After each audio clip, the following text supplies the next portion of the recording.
right, good morning, everybody. I hope we are ready to read and find out more about Gerald Durrell's adventures in Corfu. We are on chapter 12 of My Family and Other Animals, the Corfu trilogy, and we are going to read this chapter called The Woodcock Winter. As the summer drew to a close, I found myself, to my delight, once more without a tutor. Mother had discovered that, as she so delicately put it, Margot and Peter were becoming too fond of one another. As the family was unanimous in its disapproval of Peter as a prospective relation by marriage, something obviously had to be done. Leslie's only contribution to the problem was to suggest shooting Peter, a plan that was for some reason greeted derisively. I thought it was a splendid idea, but I was in the minority. Manisha, ma'am, something has happened. I can't see the text. Yeah, Samaksh, something happened at your end. Samaksh is doing the screen sharing. Sorry. I hope you can see it now. There was a slight signal issue. It's gone again. No, it's gone again. And also, if you could please increase the size of the font. Sure. Just allow me 1 second. Yeah.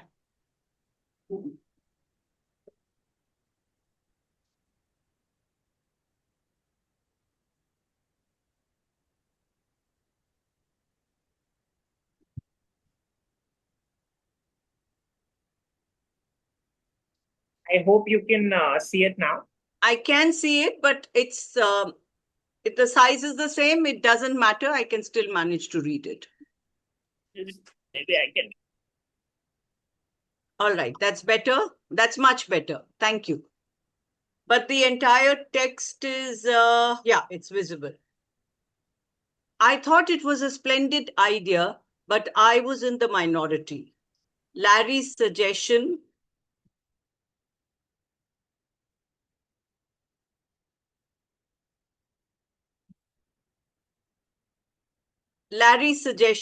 that the happy couple should be sent to live in Athens for a month in order, as he explained, to get it out of their systems was quashed by Mother on the grounds of immorality.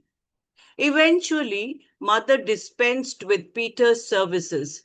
He left hurriedly and furtively, and we had to cope with a tragic, tearful, and wildly indignant Margot, who, dressed in her most flowing and gloomy clothing for the event, played her part magnificently.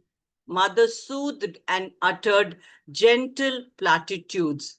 Larry gave Margot lectures on free love, and Leslie, for reasons best known to him, decided to play the part of the outraged brother and kept appearing at intervals, brandishing a revolver and threatening to shoot Peter down like a dog if he set foot in the house again.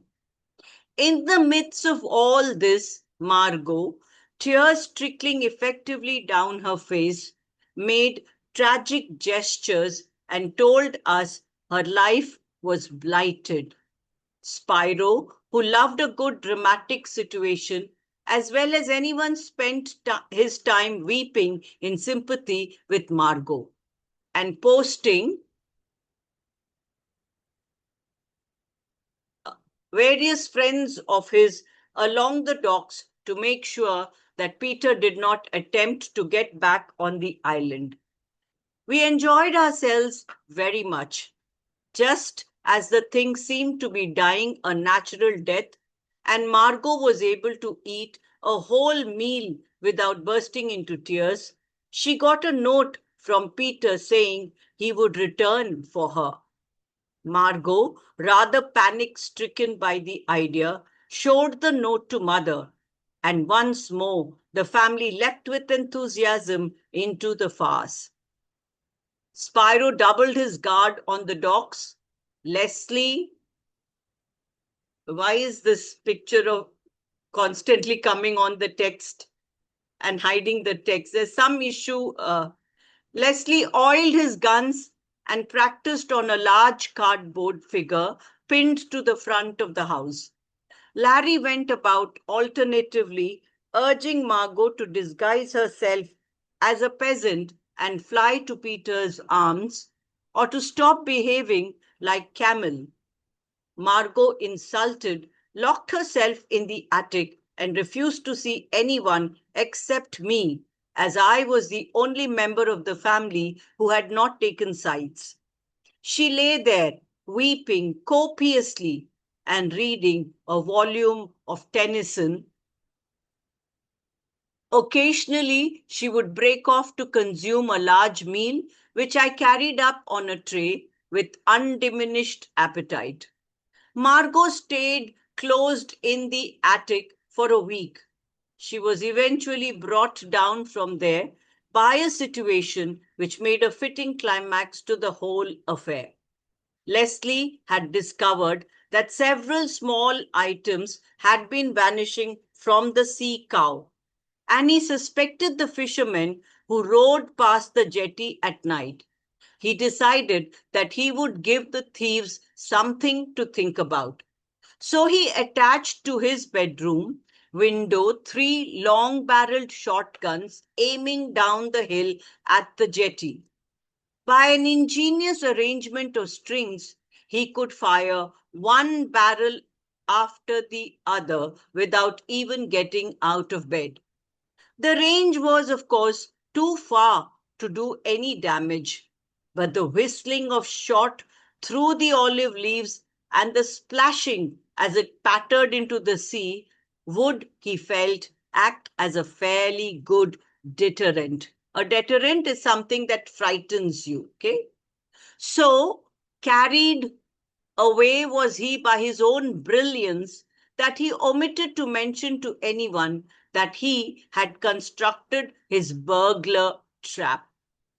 We had all retired to our rooms and were variously occupied. The house was silent. Outside came the gentle whispering of crickets in the hot night air. Suddenly, there came a rapid series of colossal explosions that rocked the house and set all the dogs barking downstairs. I rushed out to the landing where pandemonium reigned. The dogs had rushed upstairs in a body to join the fun and were leaping about, yelping excitedly. Mother, looking wild and distraught, had rushed out of her bedroom in her voluminous nightie under the impression that Margot had committed suicide. Larry burst angrily from his room to find out what the row was all about. And Margot, under the impression that Peter had returned to claim her and was being slaughtered by Leslie, was fumbling at the lock on the attic door and screaming at the top of her voice. She's done something silly. She's done something silly, wailed Mother, making frantic endeavors to get herself free from Whittle and Puke, who, thinking this was a jolly nocturnal romp, had seized the end of her nightie and were tugging at it, growling ferociously. It's the limit. You can't even sleep in peace. This family is driving me mad, bellowed Larry. Don't hurt him. Leave him alone, you cowards, came Margot's voice, shrill and tearful, as she scrabbled wildly in an attempt to get the attic door opened. Burglars! Keep calm. It's only burglars, yelled Leslie, opening his bedroom door. She's still alive. She's still alive. Get these dogs away. You brutes, how dare you shoot him? Let me out. Let me out. Stop fussing. It's only burglars. Animals and explosions all day. And then bloody great 12-gun salutes in the middle of the night. It's carrying eccentricity too far. Eventually, Mother struggled up to the attic, trailing whittle and puke from the hem of her night attire, and white and shaking, threw open the door to find an equally white and shaking Margot. After a lot of confusion, we discovered what had happened and what each of us had thought. Mother, trembling with shock, reprimanded Leslie severely. You mustn't do things like that, dear, she pointed out. It's really stupid. If you fire your guns off, do at least let us know. Yes, said Larry bitterly. Just give us a bit of a warning, will you? Shout timber or something of the sort. I don't see how I can be expected to take burglars by surprise if I have to shout out warnings to you all, said Leslie aggrievedly. I'm damned if I see why we should be taken by surprise too, said Larry. Well, ring a bell or something, dear. Only please don't do that again. It's made me feel quite queer. But the episode got Margot out of the attic, which, as Mother said, was one mercy. In spite of being on nodding acquaintance with the family, once again, Margot still preferred to nurse her broken heart in private. So she took to disappearing for long periods with only the dogs for company.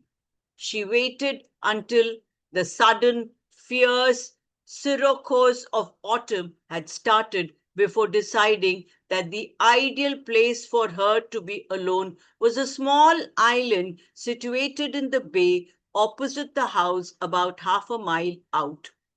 One day, when her desire for solitude became overwhelming, she borrowed Bootle Bum Cricket without my permission, piled the dogs into it, and set off to the island to lie in the sun and meditate on love. It was not until tea time, and with the aid of field glasses, that I discovered where my boat and Margot had got to. Irately and somewhat unwisely, I told Mother of Margot's whereabouts and pointed out that she had no business to borrow my boat without permission. Who, I asked acidly, was going to build me a boat if the Bootlebum trinket was wrecked? By now, the Sirocco was howling round the house like a pack of wolves, and Mother, actuated by what I at first considered to be acute worry regarding the fate of the Bootle Bum trinket, panted upstairs and hung out of the bedroom window, scanning the bay with field glasses. Lucretia, sobbing and wringing her hands, hopped up as well, and the two of them trembling and anxious, kept chasing from window to window, peering out at the foam-flecked bay. Okay, now I'm sure most of you know what a sirocco is, or you would have guessed by now. And Gerald is talking about autumn siroccos. So in the season of autumn, these terribly powerful winds blow across, and those winds which are blowing across like that are called the siroccos, right? You will learn about siroccos, I'm sure, at some point of the time, students, in your geography classes. But the siroccos can be very, very dangerous. They are like these dust storms that come, in the places that we live in. Sometimes it happens in summer. And here he's talking about the autumn siroccos, and they disturb the water in the sea too, or the waters in the river too. And Margot had gone off to this island, taking this little boat with her, or rather sailing on that little boat. And she was on an island away from the family. And naturally, her mother and Lucretia, looking at the siroccos that were blowing, were rather worried about her. Mother was all for sending someone out to rescue Margot, but there was no one available. So all she could do was squat at the window with the glasses glued to her eyes, while Lucretia offered up prayers to Saint Spiridion and kept telling Mother a long and involved story about her uncle who had been drowned in just such a Sirocco. Fortunately, Mother could only understand about one word in 7 of Lucretia's tale. Eventually, it apparently dawned on Margot that she had better start for home before the Sirocco got any worse, and we saw her come down through the trees to where the Boottlebum trinket bobbed and jerked at her moorings. But Margot's progress was slow and, to say the least, curious. First, she fell down twice. Then she ended up on the shore about 50 yards away from the boat and wandered about in circles for some time, apparently looking for it. Eventually, attracted by the barks from Roger, she stumbled along the shore and found the boat. Then she had great difficulty in persuading Whittle and Puke to get into it. They did not mind boating when the weather was calm, but they had never been in a rough sea and they had no intention of starting now. As soon as Whittle was safely installed in the boat, she would turn to catch Puke, and by the time she had caught him, Whittle had leapt ashore again. This went on for some time. At last, she managed to get them both in together, leapt in after them, and rowed strenuously for some time before realizing that she had not untied the boat. Mother watched her progress across the bay with bated breath. The Boottlebum trinket, being low in the water, was not visible, and whenever it disappeared behind a particularly large wave, Mother would stiffen anxiously, convinced that the boat had foundered with all hands. Then the brave orange and white blob would appear once more on the crest of a wave that Mother would breathe again. The course Margot steered was peculiar, for the Boottlebum trinket tacked to and fro across the bay in a haphazard fashion, occasionally even reappearing above the waves with her nose pointing towards Albania. Once or twice, Margot rose unsteadily to her feet and peered around the horizon, shading her eyes with her hand, and then she would sit down and start rowing once more. Eventually, when the boat had, more by accident than design, drifted within hailing distance, we all went down to the jetty and yelled instructions about the hiss and splash of the waves and the roar of the wind. Guided by our shouts, Margot pulled valiantly for the shore, hitting the jetty with such violence that she almost knocked Mother off into the sea. The dogs scrambled out and fled up the hill, obviously scared that we might make them undertake another trip with the same captain. When we had helped Margot ashore, we discovered the reason for her unorthodox navigation.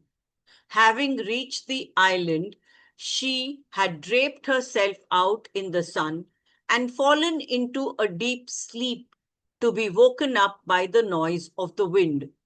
Having slept for the better part of 3 hours in the fierce sun, she found her eyes so puffy and swollen that she could hardly see out of them. The wind and spray had made them worse, and by the time she reached the jetty, she could hardly see at all. She was red and raw with sunburn, and her eyelids so puffed out that she looked like a particularly malevolent Mongolian pirate. Really, Margot, I sometimes wonder if you're quite right, said Mother as she bathed Margot's eyes with cold tea. You do the most stupid things. Oh, rubbish, Mother. You do fuss, said Margot. It could have happened to anyone. But this incident seemed to cure her broken heart, for she no longer took solitary walks, nor did she venture out in the boat again. She behaved once more as normally as it was possible for her to do. Winter came to the island gently as a rule. The sky was still clear, the sea blue and calm, and the sun warm. But there would be an uncertainty in the air. The gold and scarlet leaves that littered the countryside in great drifts whispered and chuckled among themselves, or took experimental runs from place to place, rolling like colored hoops among the trees. It was as if they were practicing something, preparing for something, and they would discuss it excitedly in rustly voices as they crowded around the tree trunks. The birds, too, congregated in little groups, puffing out their feathers, twittering thoughtfully. The whole air was one of expectancy, like a vast audience waiting for the curtain to go up. Then one morning, you threw back the shutters and looked down over the olive trees, across the blue bay to the russet mountains of the mainland, and became aware that winter had arrived. For each mountain peak would be wearing a tattered skullcap of snow. Now the air of expectancy grew almost hourly. In a few days, small white clouds started their winter parade, trooping across the sky, soft and chubby, long, languorous, and unkempt, or small and crisp as feathers, and driving them before it like an ill assorted flock of sheep would come the wind. This was warm at first and came in gentle gusts, rubbing through the olive groves so that the leaves trembled and turned silver with excitement, rocking the cypresses so that they undulated gently and stirring the dead leaves into gay, swirling little dances that died as suddenly as they began. Playfully, it ruffled the feathers on the sparrows' backs so that they shuddered and fluffed themselves, and it leapt without warning at the gulls so that they were stopped in mid-air and had to curve their white wings against it. Shutters started to bang, and doors chattered suddenly in their frames. But still the sun shone, the sea remained placid, and the mountains sat complacently summer bronzed, wearing their splintered snow hats. For a week or so, the wind played with the island, patting it, humming to itself among the bare branches. Then there was a lull, a few days' strange calm. Suddenly, when you least expected it, the wind would be back. But it was a changed wind, a mad, hooting, bellowing wind that leapt down on the island and tried to blow it into the sea. The blue sky vanished as a cloak of fine grey cloud was thrown over the island. The sea turned a deep blue, almost black, and became crusted with foam. The cypress trees were whipped so that they whipped like dark pendulums against the sky. And the olives, so fossilized all summer, so still and witch-like, were infected with the madness of the wind and swayed, creaking on their misshapen, sinewy trunks, their leaves hissing as they turned like mother of pearl from green to silver. This is what the dead leaves had whispered about. This is what they had practiced for. Exultantly, they rose in the air and danced, whirling about, dipping, swooping, falling exhausted when the wind tired of them and passed on.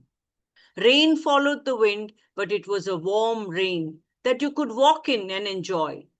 Great fat drops that rattled on the shutters, tapped on the vine leaves like drums, and gurgled musically in the gutters.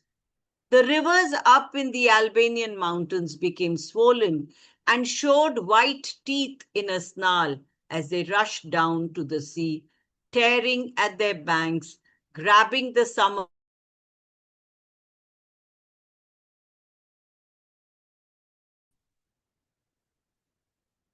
Yeah, please turn the page. And disgorging them into the bay, so that the dark blue waters became patterned with great coiling veins of mud and other flotsam. Okay, this is the description of the change in the weathers, right? There are, I know a lot of words may be difficult for you to understand, a lot which you may have read about, but the whole description is so beautiful and so poetic. And it's a lesson, in fact, almost in geography and, the way the winds move, the movement of the winds and the river, and how autumn leaves have gathered and they're swirling in the great wind that is blowing across, and the description of the colors in nature. That's what this whole thing is about. So gradually, all these veins burst, and the sea changed from blue to yellow-brown.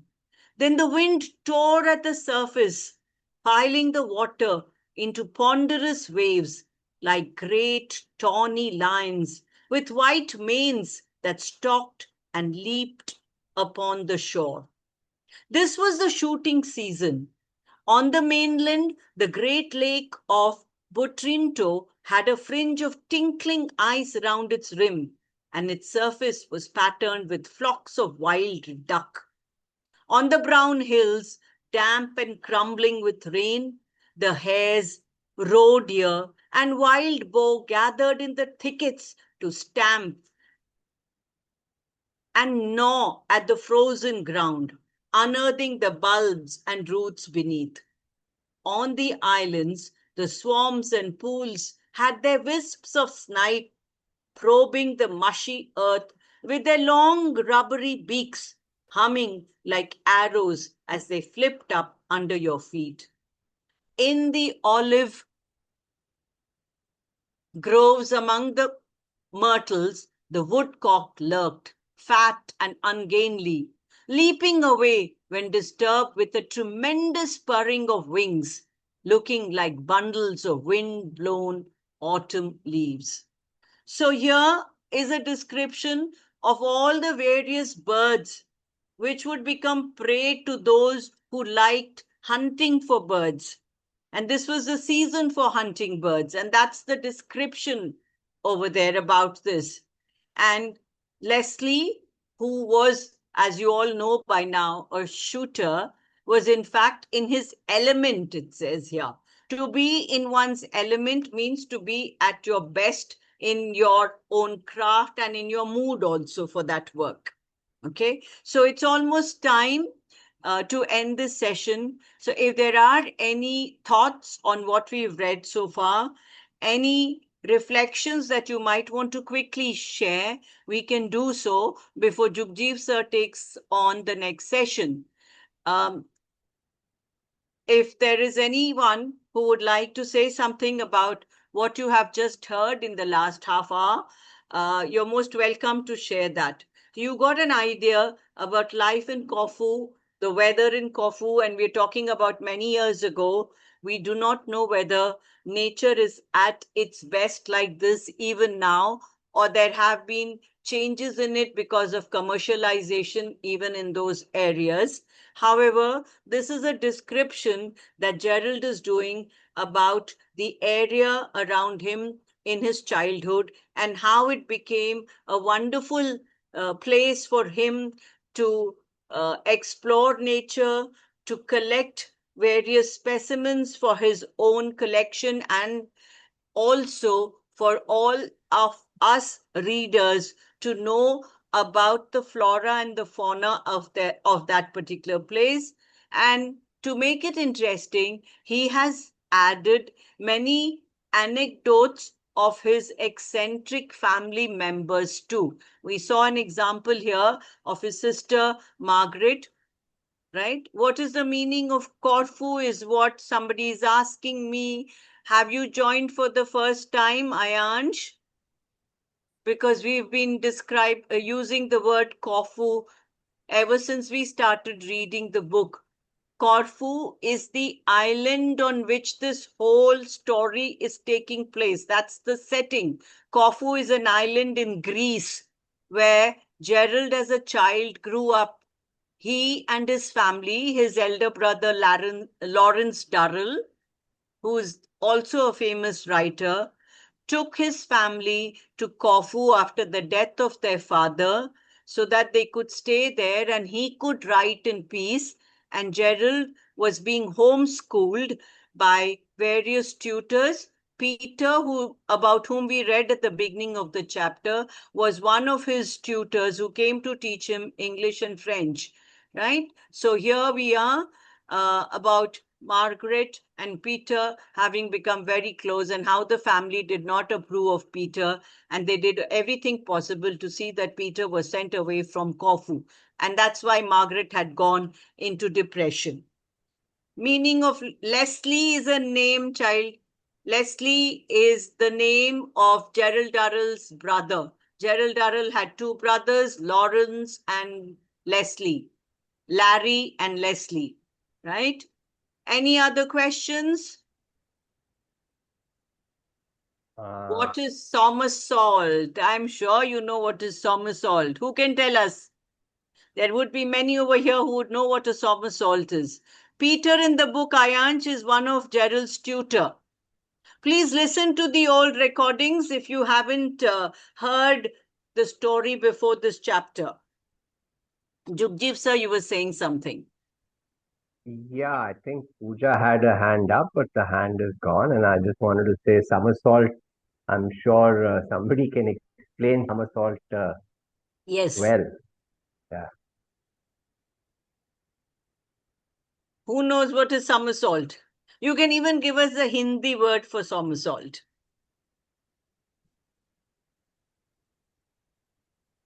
Have you heard of the word balti marna or palti marna? Is that right, Manisha ma'am? Somersault? Right? Someone Yes, asked the ma'am. meaning of gleaming. Gleaming is shining. Okay. All right. Anything else? Anything related to the story? Anything related to what we read, the content? Okay, so please find out more about Sirocco's autumn winds, right? Myrtle is a kind of a thorny bush. It has flowers also on it. Okay. Yeah. Vividly means very, very descriptively, describing everything very, very well. That's vivid description, vividly. We use the word vividly even to say that very clear. For example, we say, I have a very vivid memory. Okay. Tremendous means a lot. Okay. Word meanings you can easily find out, children. I would rather that you concentrate on understanding what is happening in the text, right? And in the progression of the incidents that are happening. And try to get the names of the various birds, the trees and other things that are mentioned over here. So you'll gain something. And if you have found this a little difficult to understand, listen to the reading once again, and you can then understand many of the things more clearly. Okay. So if you wish to write a reflection and tell us about your experience listening to the reading of Gerald Durrell, please do so. That's a bird, woodcock. Okay. Yeah. Yes, sir. Jugjiv, sir. Yeah, no, I have a picture of Woodcock as and when I Oh, can show it. great. So let me try and share that. Yes.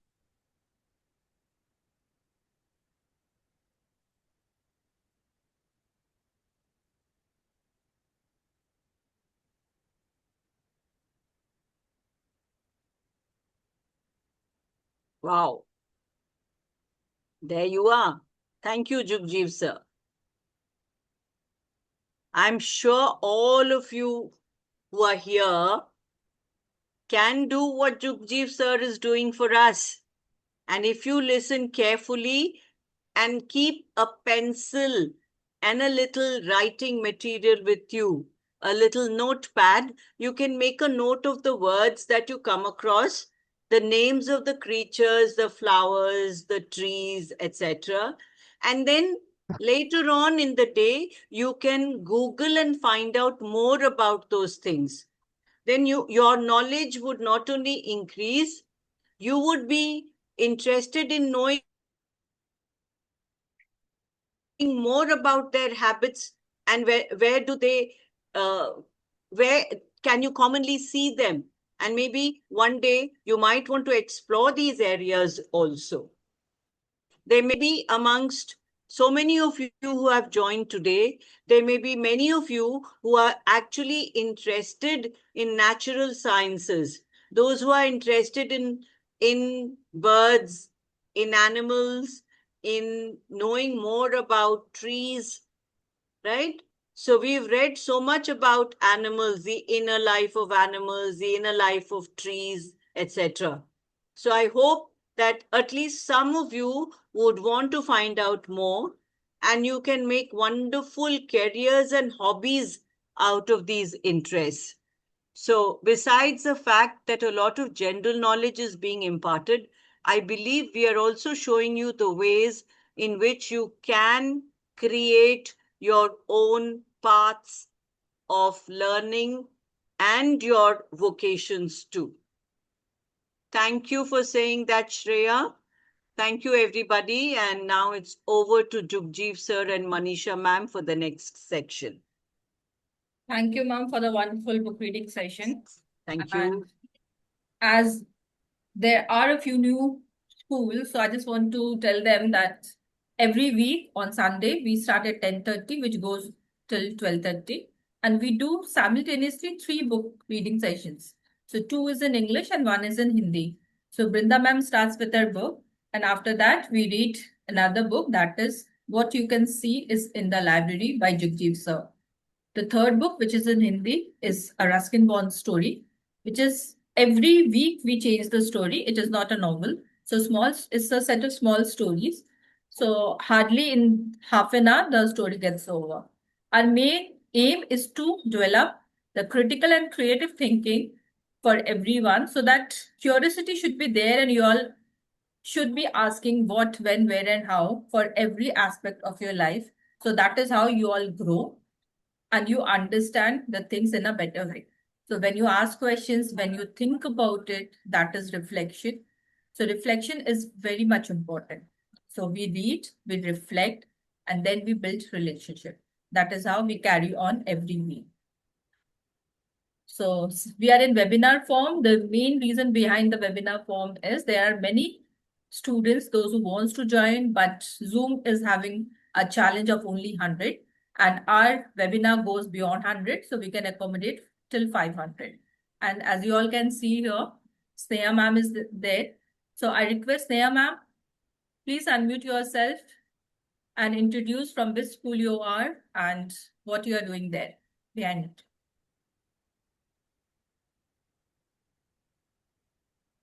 She has gone to Astra Trust, and the students of Astra Trust, I think you all can see there behind.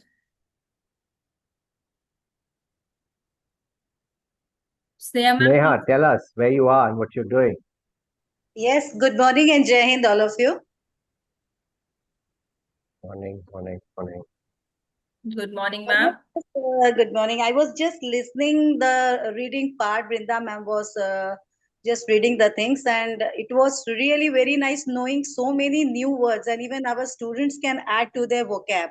And rightly suggested, as every child should sit with those who are into this session can sit with one pencil and one writing pad, so that very much new things can be written. And moreover, about the geographical situations around us, knowing the names of new animals or birds, definitely it's going to help everyone. Even I was also into it, and I came to know new words. Now somersaulting, as ma'am was asking, that is not a very new word, but it will be new for various students. Somersaulting, here I was to just answer, but I thought let students answer this question. It is more about crawling, or it more about just it is a kind of movement. So such kind of things come when into our knowledge when we are into the session very deeply and regularly. And thank you, Team Good School Alliance, because this is helping us a lot, and also the students who are attending it. Thank you so much, ma'am. Thank you, Thank ma'am. you so much, ma'am, for the positive feedback. And we really loved your feedback. And as per the notebook and pencil is there, we have spoken to all the school coordinators. So please ask the children to sit with a notebook.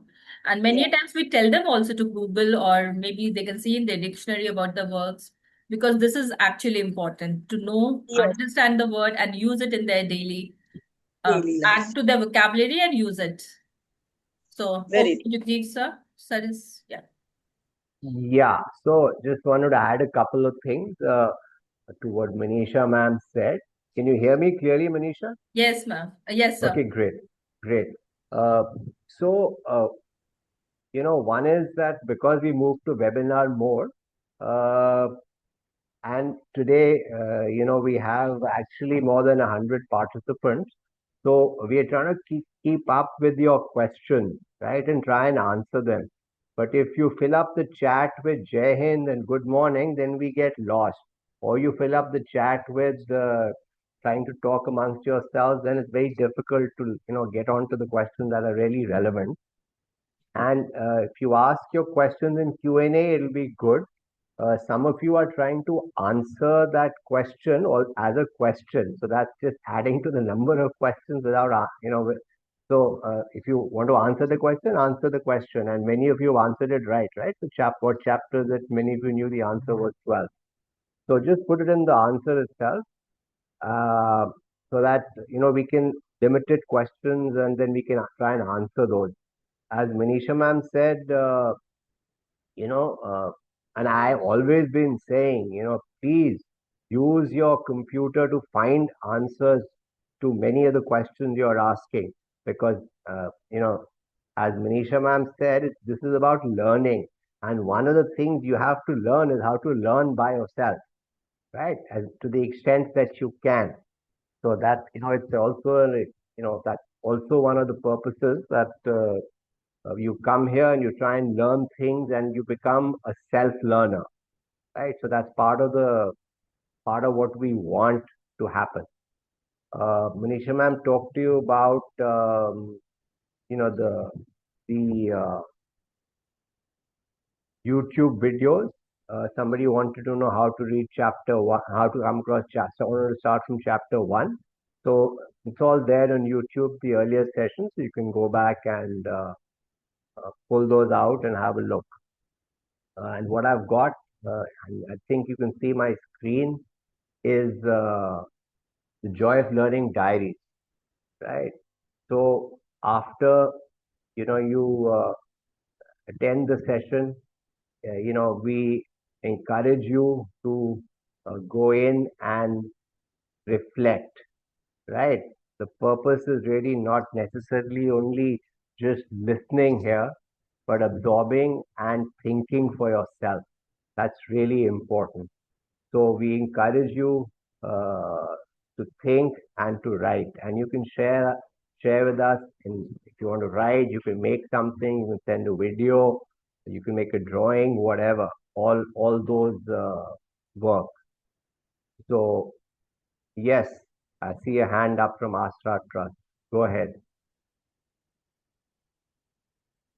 You have to unmute yourself and comment. Not unmuted as yet.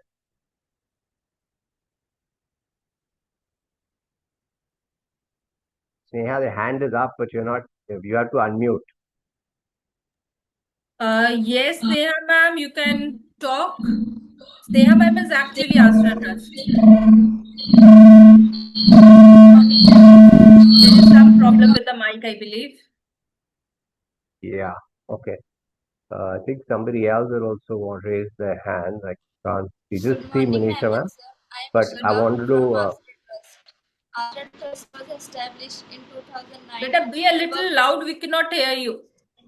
These children and their thought Uttarakhand.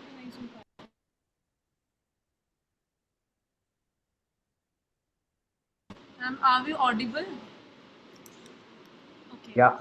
Ma'am, this is a child from Astra Trust and they would be introducing themselves.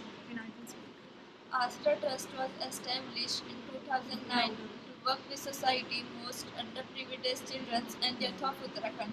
Asra is not just a charity but a channel for empowerment through education, nutrition, healthcare, and center home starting with state level mobilization.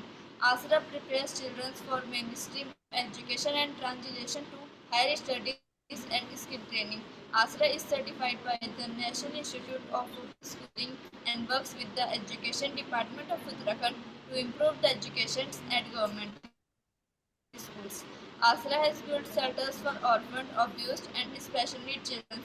Technology has enhanced all the Asra programs from mobile learning centers to mobile computers. Thank you. You're most welcome, Astra Trust, and thank you for introducing yourself and letting us know what you are, how you do. So, welcome to my good school, and I hope I'm going to get a lot of reflections from you. So, see what we are doing, listen to the story properly, and whatever comes to your mind after the session, you can write back to us. It's not necessary you have to write, you can also give a video note or an audio note or doodle and send it back to me. Thank you so much. Right, and it's not necessarily you have to send a reflection on what you have read or heard here. You can send a reflection on anything that you've thought of, anything that comes to you, anything that's happened in your life in the week, anything. So, do we have Utkarsh here? I just want to read one or two of these reflections because I think they're very good. Right? Is Utkarsh here? Utkarsh Gupta from Sunbeam Sun City. No, okay. Any volunteers to read? Anybody would like to read this? Any volunteers? Okay, Myra, go for it. In today's session, Brinda ma'am and Jugjiv sir spoke to us about why abstract thinking and visualizing matters so much, especially now when our attention spans keep getting shorter. They explained that when we read a description and try to imagine it in our minds, we are training our brains for things like higher maths and physics, where we cannot always see what we are working with. This made me realize that reading is not just about following a story. It is also a kind of mental exercise. I want to practice visualizing more while I read, instead of rushing through the words. Utkarsh Gupta. So, that's a very powerful reflection because it has sort of encapsulated the key points that we made at the end of Brinda ma'am's reading last Sunday. That reality is that our attention spans are becoming shorter, and all of us, not only children, all of us, and you can only improve your attention span by practice, and this is a method to practice. And the other part is around, there is a lot of it sort of encourages the abstract thinking part of your brain to develop, and that's also important, required in maths and physics. and Utkarsh has picked it up really well. That he's going to try and try and visualize what we are reading, and uh, you know what we just read. Uh, you know, My Family and Other Animals, chapter 12, beginning Gerald Durrell. I mean, you would have seen how vividly, which means how deeply the description is there of what is happening, right? Especially when it comes to nature. And you can try and take a paper, pen, and pencil, and try and draw what you're hearing. I think it'll be a good exercise. And I actually plan to do this next time myself. Uh, the next one, a quick one, we'll just have one more. Anuradha Jaiswal, 7A. Is Anuradha there? Okay, somebody else like to read? Anybody else who wants to read? The way this works is, Amir Ansari, you've got your hand up. You want to read or ye pehle se tha? I'm not sure. But you can unmute yourself. You want to read. Otherwise, you can ask your question or comment. Amir Ansari? No. Okay. So the way this works is, if you raise your hand, Manisha ma'am will unmute you and you can come in and speak, ask questions, comment, read, whatever. Okay, so Myra has a hand up. Let her read the next one as well. Go for it, Myra. In today's Sunday school session, I learned about a giant bacon and how fresh flowers and vegetables are grown and sold in the local market. Near the market, there's a community center connected to the elementary school and high school. Although I have visited the center before, my mother often goes there to attend flower arranging classes. Every 3 months, a farmers market is held where local producers sell fresh fruits and vegetables directly to the community. I also learned about the Mooncake Festival, which left a lasting impression on me. Overall, this experience helped me better understand the importance of community life, preserving local traditions, and supporting local farmers by buying fresh produce directly from them. Anuradha Jaiswal. Okay, so this concept of buying fresh produce, that's why I think many times you have farmer markets also. Uh, uh, okay, so maybe you want to read the next one too, Ujjwal. Well,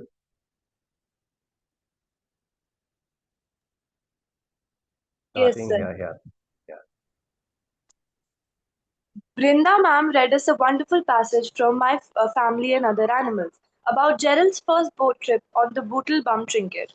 The little boat in his brother Leslie's built.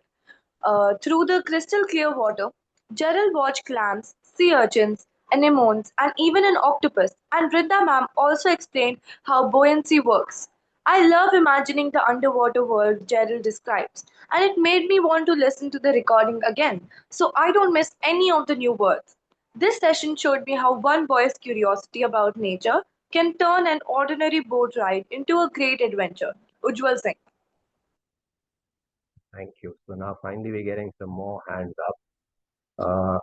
Okay, so Sultan, you have your hand up. You want to read, ask a question? Sultan,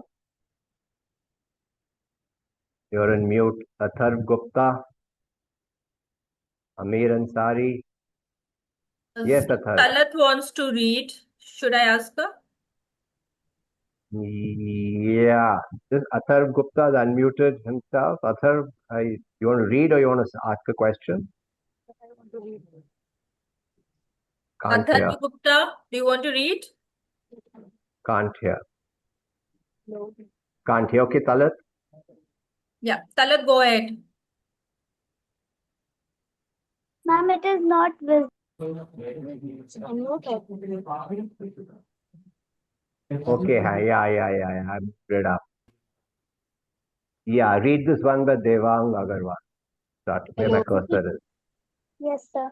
Jugiv sir shared something I never thought about before. How vegetables like Miura daikon, radish travel from the farm to wholesale markets like Azad Bharatpur Mandi before reaching the shop near our home. We discussed how seasons affect when vegetables are available and how farmers, middlemen, and markets all work together so we get fresh food. He even spoke about going with his mother to a community house near a school to bring back more vegetables. This made me appreciate everything that happens behind the scenes before food reaches our table. Devang Agarwal. Yeah. So thank you, Talat. So the point I wanted to make here is that, when we look around ourselves, there'll be many things that, if you think a little bit about, there's lots going on behind it, right? We just picked up, something like how food has reached your table, right? We talked about it last time. We're getting so many cues on the weather, on nature, and if we look around, you see a car going, how's the car work? Right. So I mean, if you just look around you, there'll be many things you don't have answers to, right? And we want to encourage you to think about those things and find those answers and create better ways to do things, right? Whatever you are learning, you have to try and create better ways to do what we are doing today. That should be how you should think about your life going forward, in my view at least. Okay, Manisha ma'am. So this daikon, if you're not there last time, is actually mooli, radish.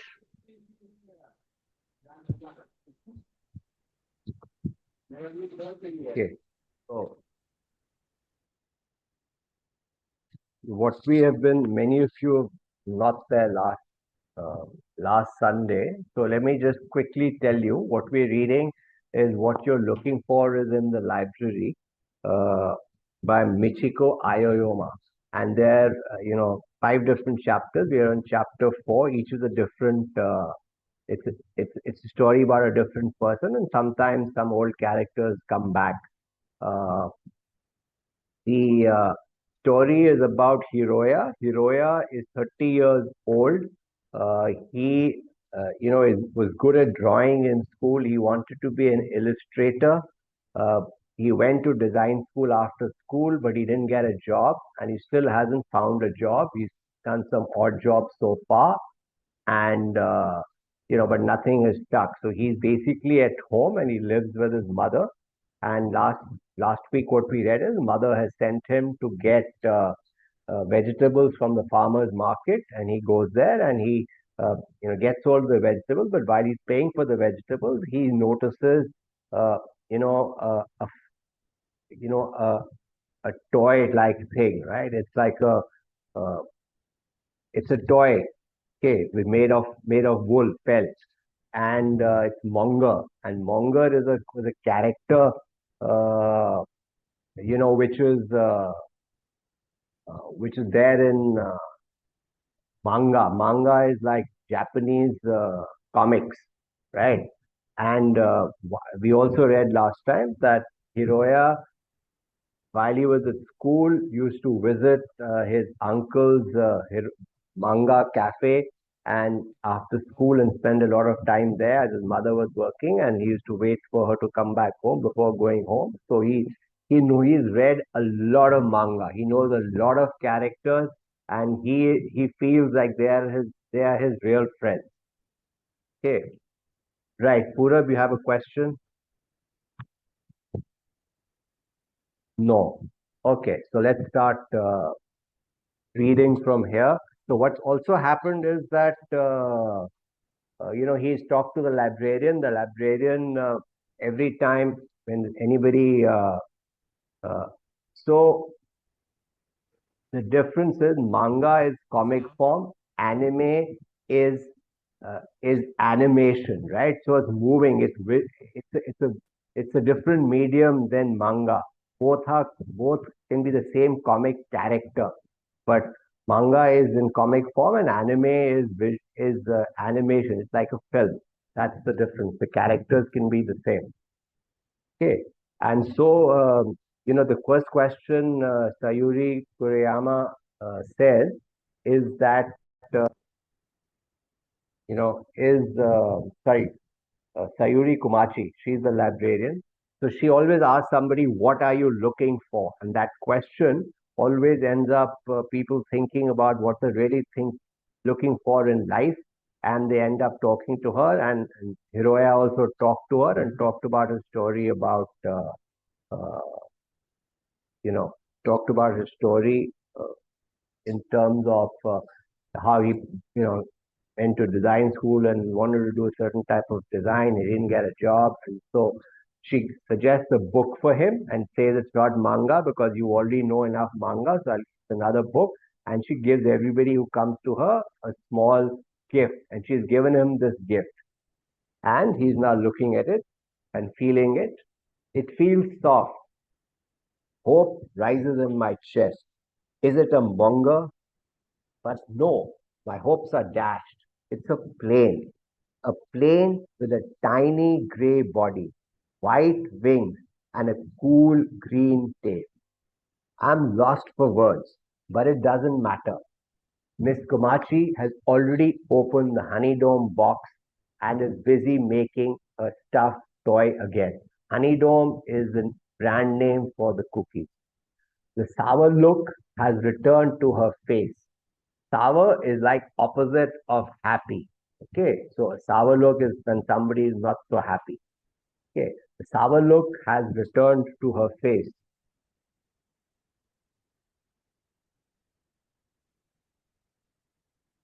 Moments earlier, she had been giving me her complete attention, but now it's like she is completely closed down, as if someone had flicked a switch.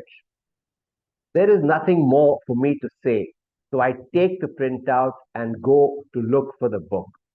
I find it in natural science, close to the reference corner, a large, heavy illustrated book. The front cover has a photograph of a silver bird against a black background. A close up shot taken side on from the neck upwards, clearly showing tufts of eyelashes sprouting above the bird's large eyes and its hard beak tapering to a point. It reminds me of a beautiful exotic model or the bird in Osamu Tezuka's famous Phoenix manga. So, did anybody notice the beak of the picture I showed you? What bird was the picture I showed you? We just read about that bird, right? In the last, it was the name of the chapter also, what we just read. Anybody? What is the name? You can put it in chat if you like. Or raise your hand and Manisha will unmute you. I showed you the picture of the word. That word, name of that bird was also the name of the chapter. Not woodpecker, half there, woodcock. Right? Maybe the woodcock, but I don't think the woodcock is a woodpecker because woodpeckers, at least the ones that I'm aware of, look very different from the woodcock. But did anybody notice the beak of the woodcock? What was the beak like? Right. Did anybody notice the beak of the woodcock? What was the beak like? Cone shape and very long it was, right? So have you noticed the shapes of any beaks of any birds that you're familiar with? Have you noticed the shapes of any bird beaks? Yeah, like a needle. If you think of a duck, can you think of what its beaks look like? If you think of a sparrow, can you think of what its beak looks like? What a crow's beak looks like? And if you've seen a woodpecker, what a woodpecker's beak looks like? They're all different because they've been made for different purposes, right? A sparrow eats a lot of nuts.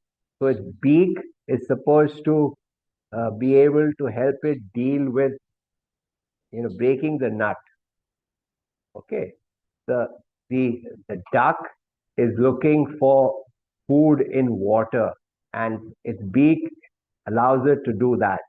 If you look at the beak of a woodpecker, the woodpecker has a very sharp, long beak. Okay, to peck on the barks of the trees and find things to eat. Okay, so the beak is made for specific purposes. Next time, just try and look at the beaks of different birds that you see and try and visualize what it could be for.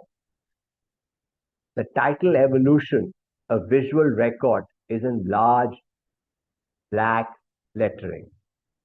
The book is large and bulky, too big to read standing up, so I crouch down and open it. The first half has long sections of text, but the rest is mostly a collection of incredible photographs. There are photos of birds, reptiles, plants, and insects. Every single one is a work of art. They blow my mind. They are so intense and colorful and all perfectly composed.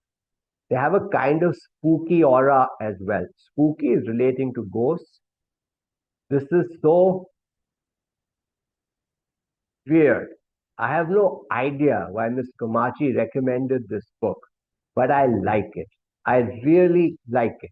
These images from real life could be straight out of a fantasy world, right? And this is a world that he likes to be in, right? Shall I make a borrower's card for you? If you live in the ward, you're entitled to one. Nozomi calls out to me as she passes by to reshelve a book. Ah, no, but it's too heavy to take home. Anyway, I've got the daikon and stuff to carry.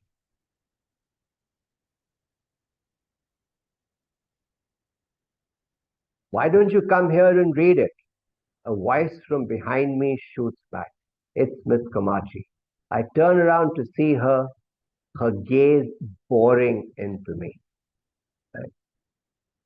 Gaze boring into me? It's because she had a very sharp look and she is looking straight at him. Okay, so that's what this is signifying. I'll label it on loan and hold it for you.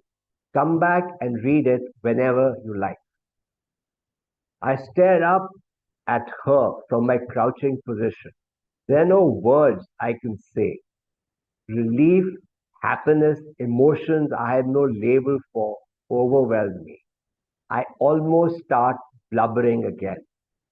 Blubbering is crying and talking. Okay. It's okay. It's okay for me to be in this place. Okay. It will take you quite a while to read it all. Miss Komachi pulls her lips sideways into a smile. My head nods mechanically. The next day is Saturday, and I have a train to catch. I haven't done that for a long time, but today is my high school reunion. Normally, I would not attend it, but I cannot miss this one. A time capsule that was buried in the school grounds on the day we all graduated will be dug up this year. This year, we all turn 30. So, Shreya, what is union? You ask me what is reunion, I'm asking you what is union. Re is the same thing happening again. Right? So it's like your class reunion, high school reunion, your college reunion, right? So it's a family reunion. Okay. It's people getting together again. Okay. A time capsule, and I think we'll read about what is there in the time capsule, but it's an interesting concept. You should Google it and see what time capsule means. When I received the invitation and read, the organizer will post time capsule contributions for anyone who can't make it on the day, a chill ran down my spine.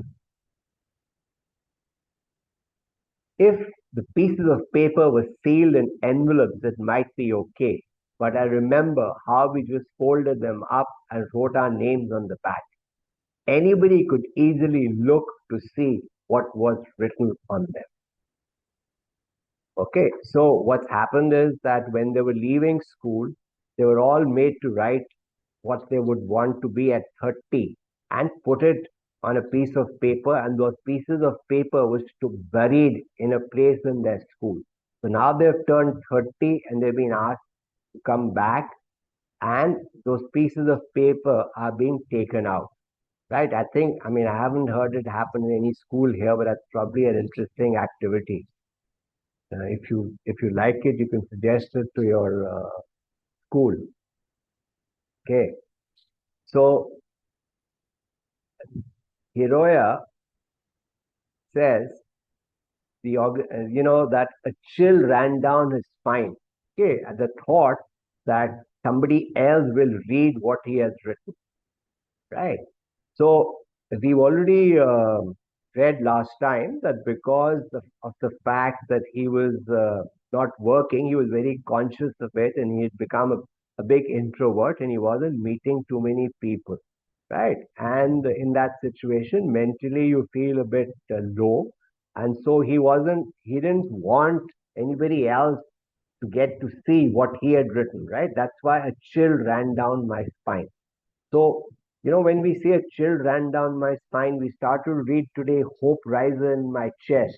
Sometimes when you get an emotion, it's a physical emotion as well. There's a physical aspect to it, right? When you get angry, sometimes you feel hot, right? Winced, right? You actually withdraw. We've read all these words while we've been reading this book, right? So that's actually something that the emotion is actually also a physical reaction, right? So let's read on. My mission for today is to retrieve my piece of paper without anyone else seeing it. I will not attend the party afterwards. Not a hope. In the last year of high school, 30 seemed like centuries away. So old and adult. I thought all my problems would be solved by then. In my final year, I was just happy to be finishing and going off to study illustration. Never again would I have to suffer through gym or math classes or anything else I was no good at. All I would do from then on was draw, nothing else. I also I was also living with the fantasy that my path to a career was an illustrator was already laid out. Okay, so anybody, if you think about what you're going to do when you're an adult, think of what you'll be up to when you're 20. Do you think about it at all? Anybody thinks about it? What will they be doing when they're 20, when they're 30, when they're 40? Do you think about it? Anybody?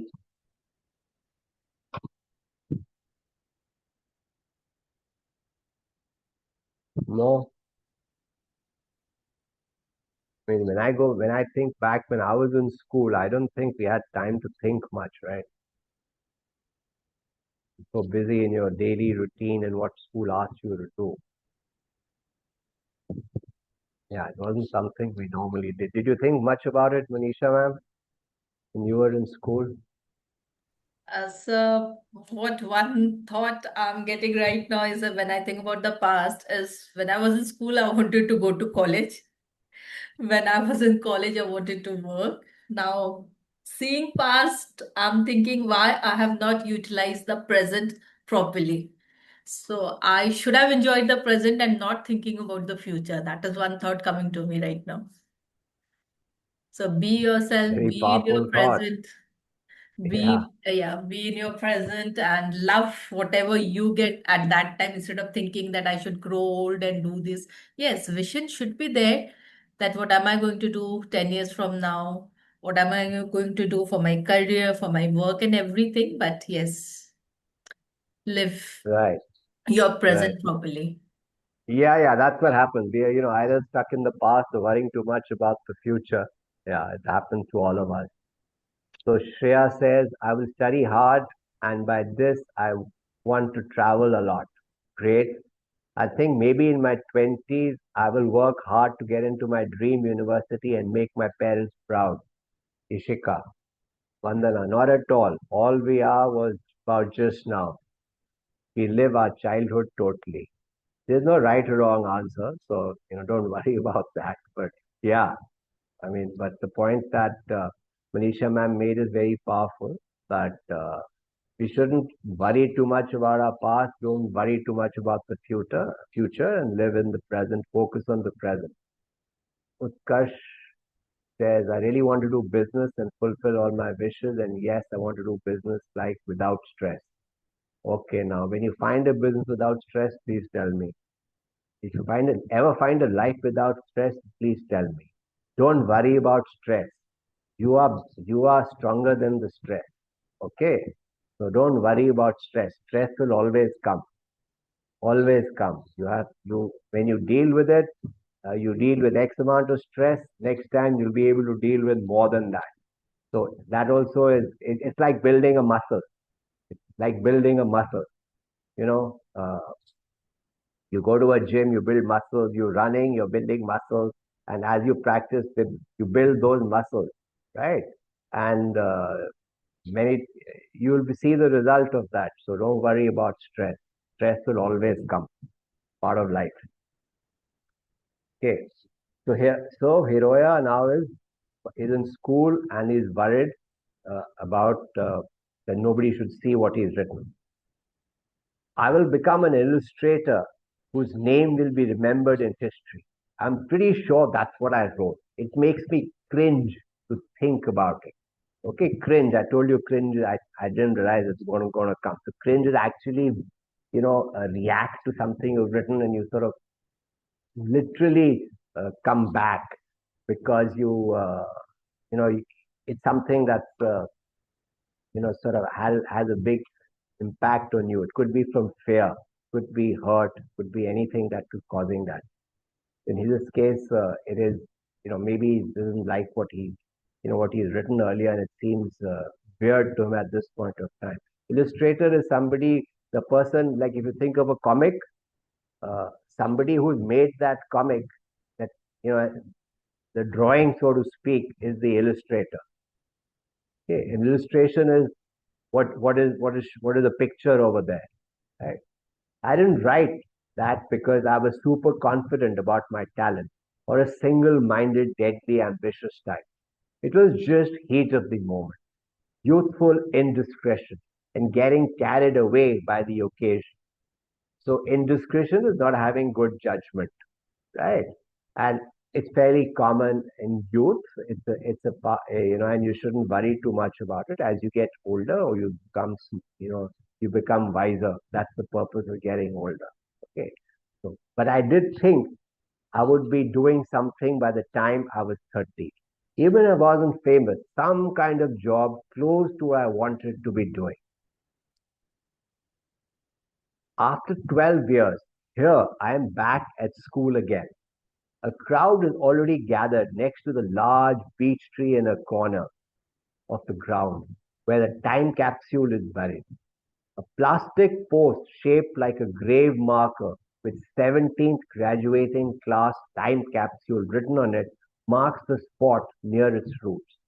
Sugimura, our former class rep and today's organizer, stands next to it holding a big shovel. He wears an expensive down jacket over a sharp-looking shirt.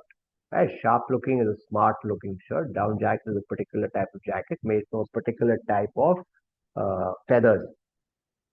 It's light and very warm. As I approach, a few people turn to look at me and nod or wave. But that's all. Every single one goes straight back to talking with whoever is next to them. I guess nobody remembers. Okay, so I just want to stop here and sort of point out to you one thing, right? Many times we assume what the other person is thinking. Okay, that may or may not be right. And many times we ourselves say things, make decisions based on assuming what the other person is thinking, right? And what happens many times is that, let's say you've sent somebody a message and the person hasn't replied.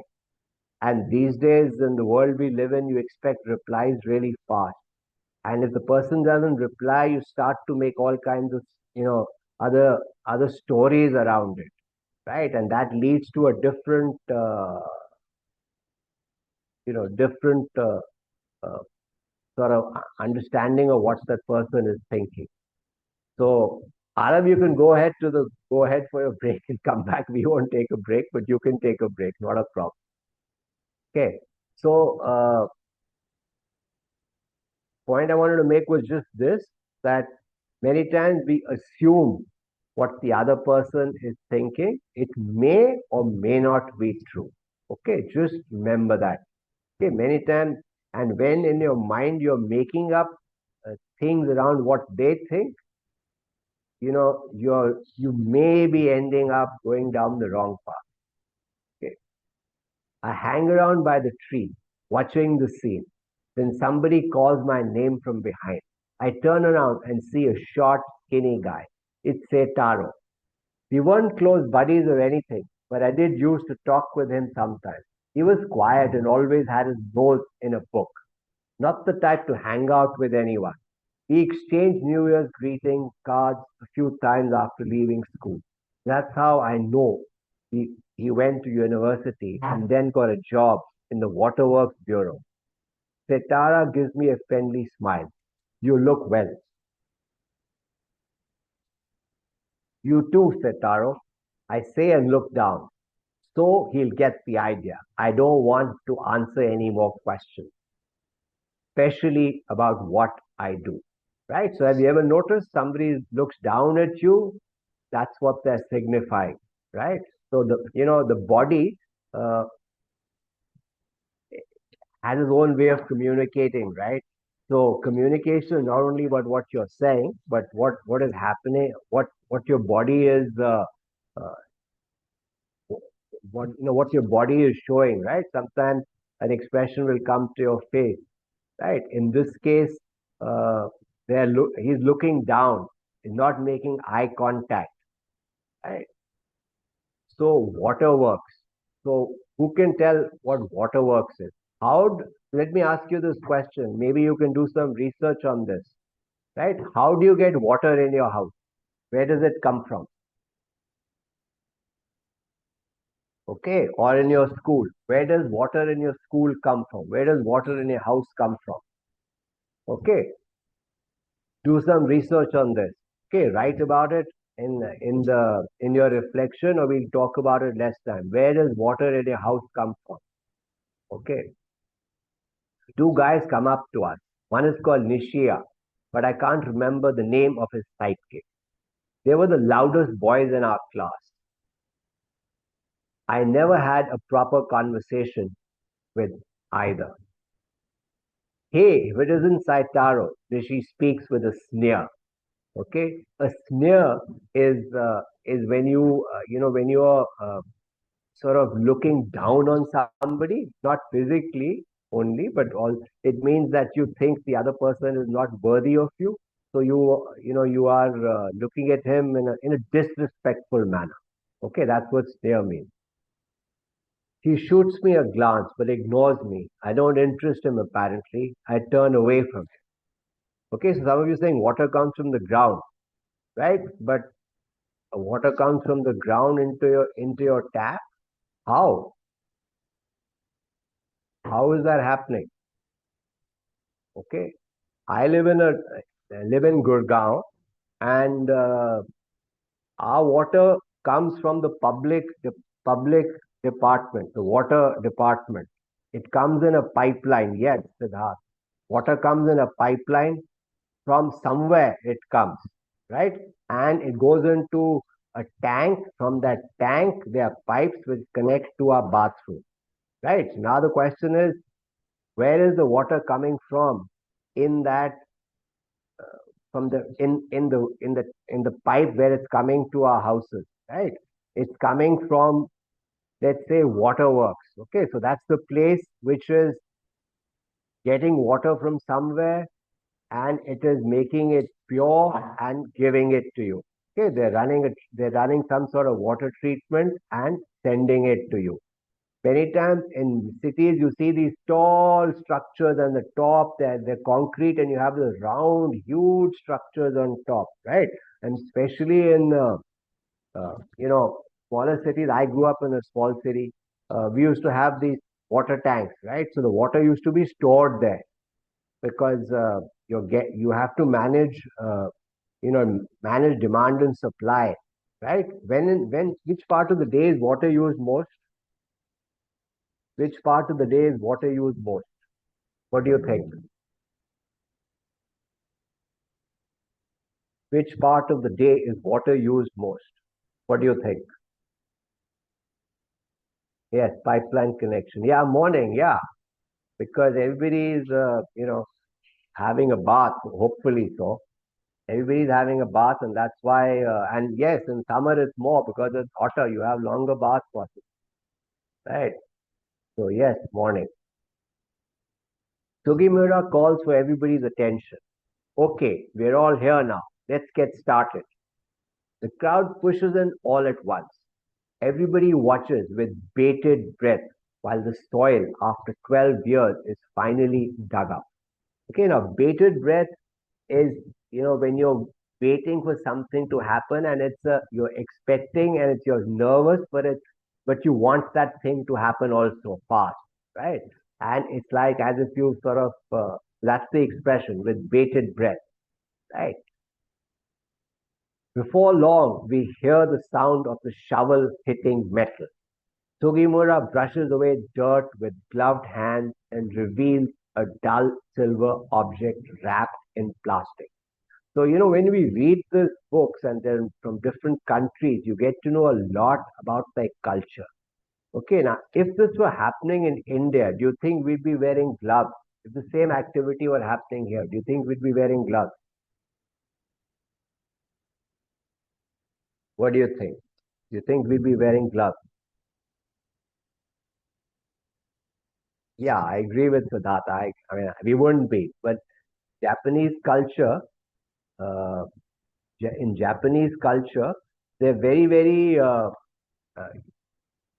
they're very, very health conscious, very, very conscious of germs and bacteria everywhere. So that's why he's wearing gloves.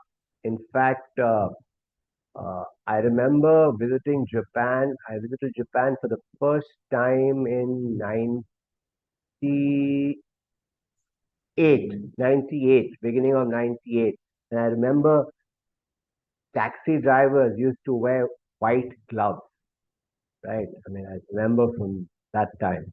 So yeah, that's why he's wearing gloves. Their culture, makes them very, very finicky about bacteria and health. So that's why he's doing it.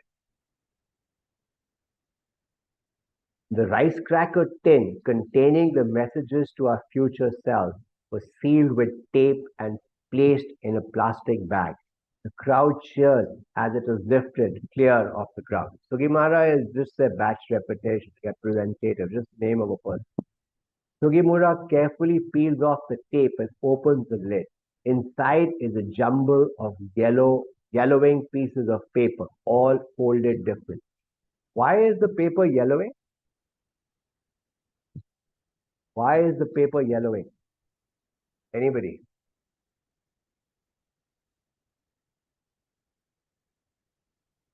Why is the paper yellowing? Okay. Think about that. Some of you may have studied. If you haven't studied it, Google it. Okay, why is the paper yellowing? Yellowing means becoming yellowish in color. It wasn't dirty. It was in that tin, and the tin was kept away from all dirt. It's not dirt. It's not dirt. One by one, he pulls them from the tin. Not dirt. Yes, chemical reactions are happening with time, right? There's heat. There may be air. There's heat that's happening, and that's what's causing it to paper. If you yourself look at books from 5, 10, I mean, if I look at a book now, which from 20, 30 years ago, some of the paper will be yellowing. Sunlight rays. Anybody think that could be because of sunlight rays? Where was this tin? This tin was buried, right? Under the ground. Can sunlight reach there?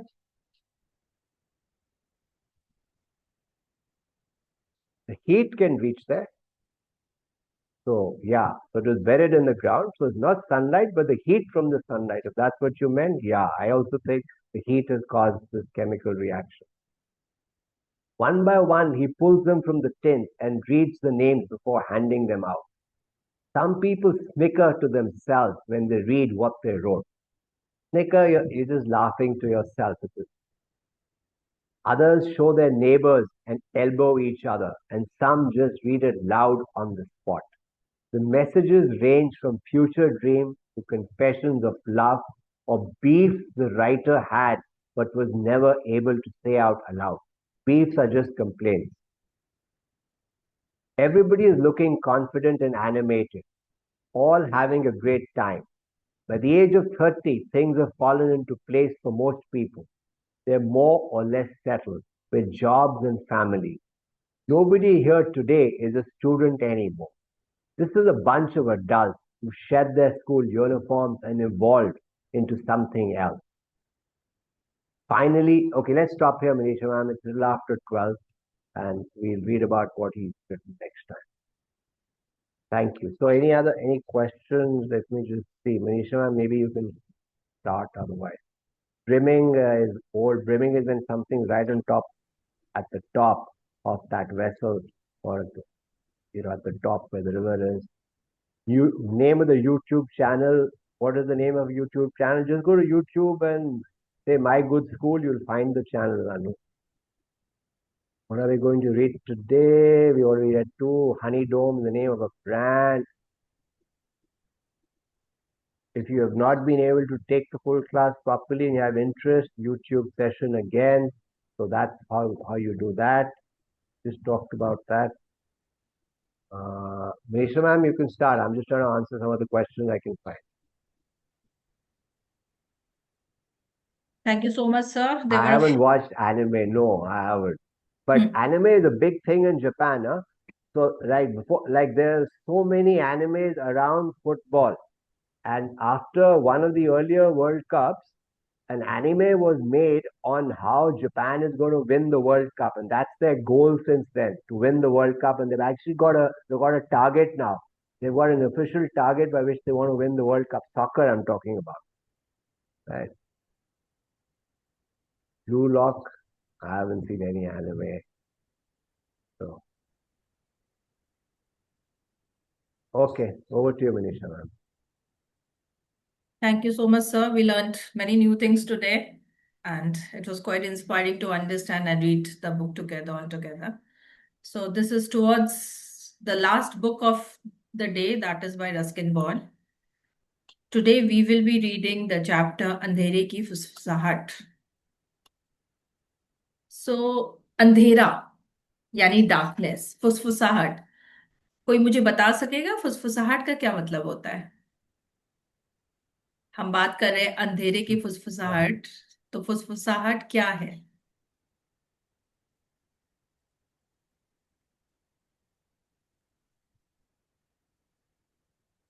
थोड़ी थोड़ी बातें, whisper. Very good.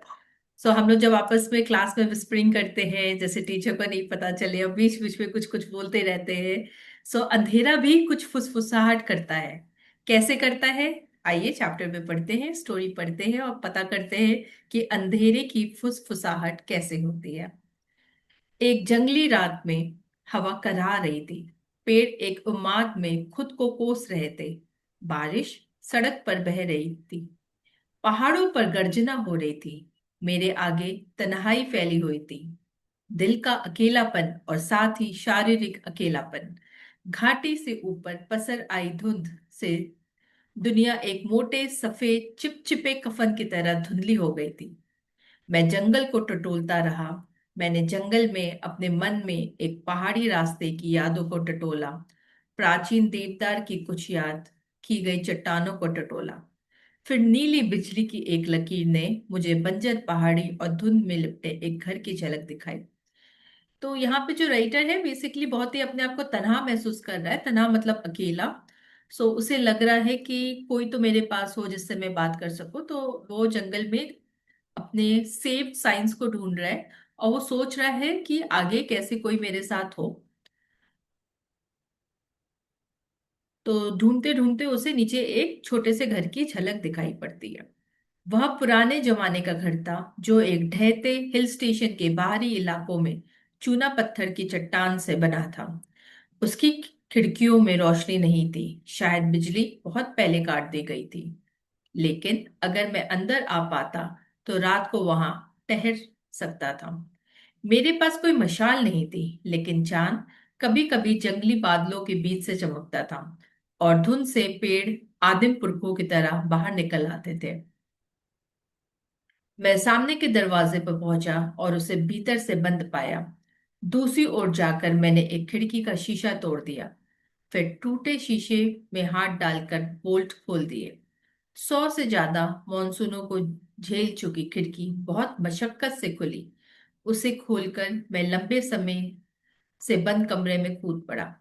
हवा भी मेरे साथ अंदर गई।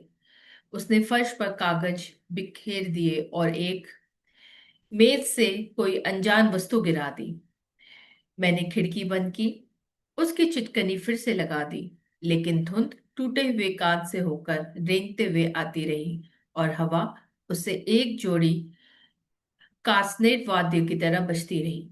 मेरी जेब में माचिस थी। रोशनी करने के लिए मुझे 3 तीलियां इस्तेमाल करनी पड़ी। मैं एक बड़े कमरे में था जो फर्नीचर से भरा हुआ था। दीवारों पर चित्र थे, मेंटल पीस पर फूलदान रखा हुआ था, एक मोमबत्ती स्टैंड था, और एक अजीब बात यह थी कि वहां कोई मकड़ी का जाला नहीं था। उपेक्षा और जीर्ण शीर्णता के बाहरी रूप के बावजूद तो था जो घर की देखभाल करता था, लेकिन इससे पहले कि मैं कुछ समझ पाता, माचिस की तीली जलकर राख हो गई थी।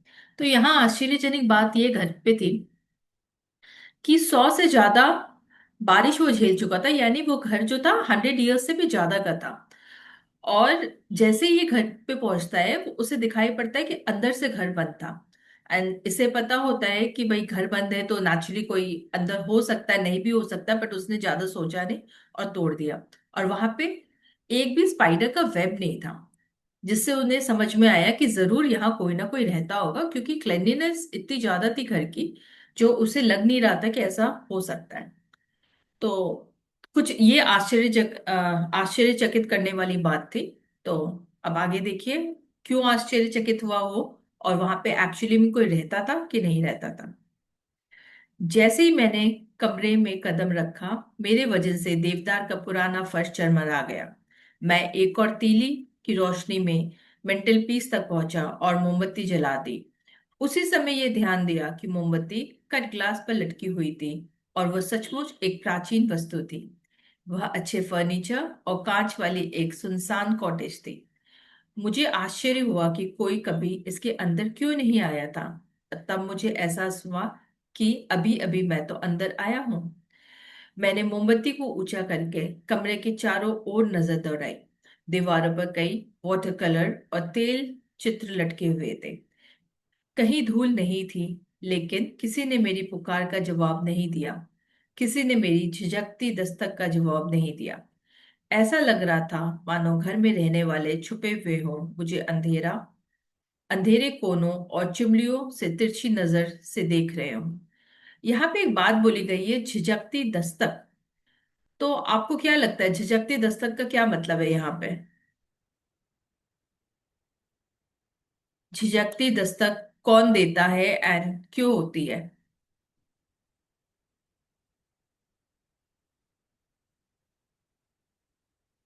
हम्म, आप हैंड रेज कर सकते हैं अगर आप आंसर करना चाहें, नहीं तो आप चैट बॉक्स में भी लिख सकते हैं। Hesitation, yes. तो हेजिटेशन क्यों थी उसे? हेजिटेट क्यों हो रहा था वो?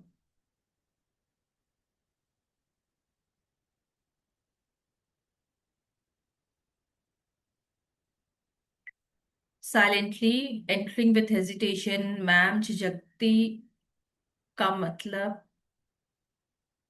Like a bit of nervousness, डर की वजह से, I think because he was afraid and nervous, yes certainly.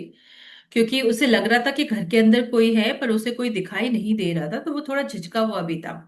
और उसे ये भी लग रहा था कि ऐसा तो नहीं है कि मैं मतलब कोई मुझे देख रहा है और मैं ही किसी के घर में आ गया हूँ और बिना किसी इनविटेशन के मैं घर में आ गया हूँ, ट्रेसपासिंग कर रहा हूँ, तो ये भी उस उनके दिल में कुछ कुछ उनके दिलों में चल रहा था ये बात कि मैं ट्रेसपासर तो नहीं हूँ, कल को उसकी कोई प्रॉब्लम तो नहीं हो जाएगी। इसलिए यहाँ पे झिझकती दस्तक बोला गया है।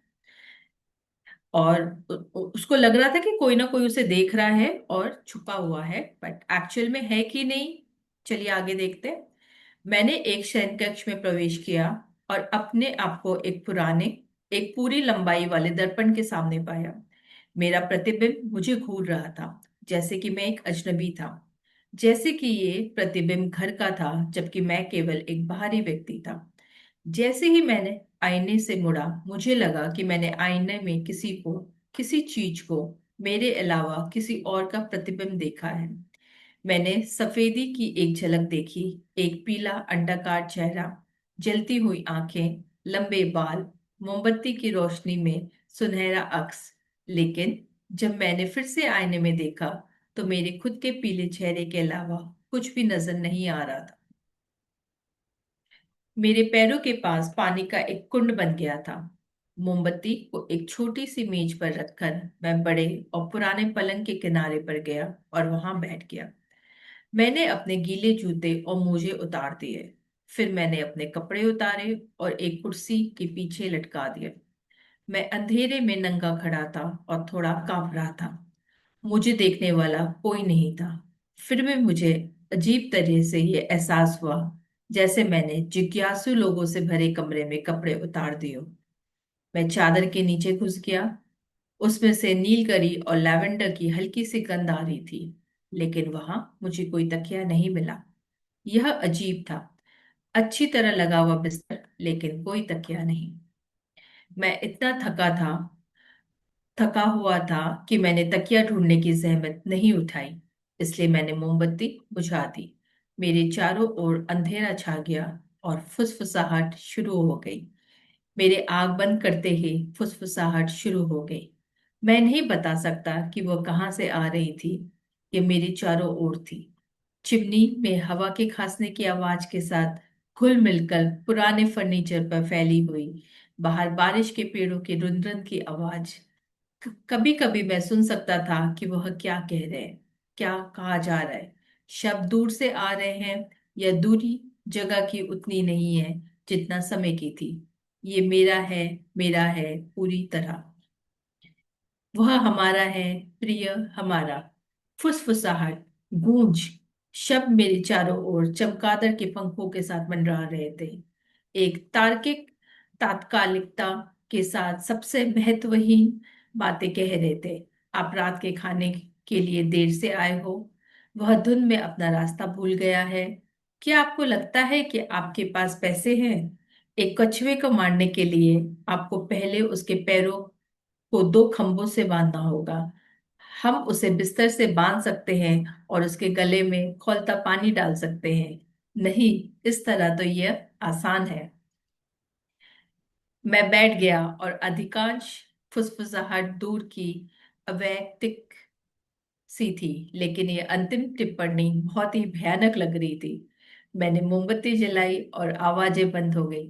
मैंने उठकर कमरे के चारों ओर चक्कर लगाया। मैं नाहा की आवाज के लिए कुछ स्पष्टीकरण ढूंढ रहा था। एक बार मैंने खुद को आईने के सामने पाया, अपना ही प्रतिबिंब और उस दूसरे व्यक्ति के प्रतिबिंब को घूरते हुए।